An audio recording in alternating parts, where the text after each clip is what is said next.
John Cabot, also known as Giovanni Caboto, was born in Genoa and then moved to Venice as a young child, around the age of 12.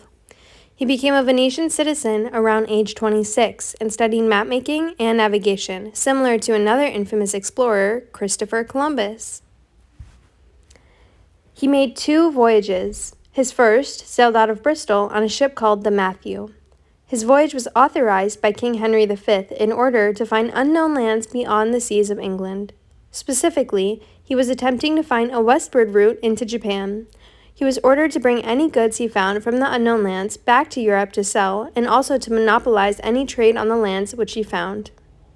On this trip in 1497, instead of discovering a new route to Japan, as many of you may know, that is not what happened. He actually discovered the northern mainland of North America, probably landing on what we know today as the Labrador Coast, which today is considered Canadian province. This is the second known European encounter with North America since the Vikings in the 11th century, because Christopher Columbus landed in southern North America in 1492, claiming the land for Spain. So, this was a huge accomplishment and becomes a fundamental part of history as time goes on. Reportedly, after arriving on land, John saw some signs of habitation, but no people were in sight. He claimed the land by placing both the English and Vietnamese flags on the land. He explored geographical features around the area such as the island of St. John, Trinity Islands, England's Cape, and Cape Discovery. Today, these places are along what we call the Cabot Strait. This is a 60-mile channel of what we estimate John Cabot explored, and can be followed to see many sites which were discovered by the Europeans on this voyage.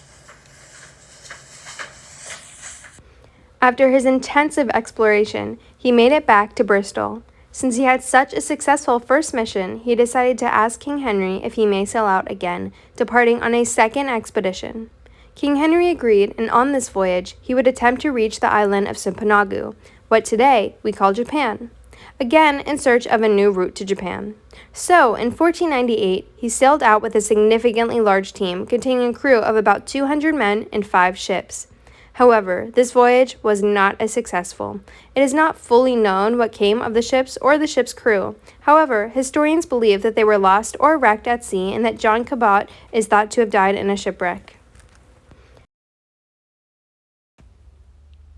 To summarize the story of exploration, John Cabot was an Italian explorer who discovered North America and claimed the land for King Henry V.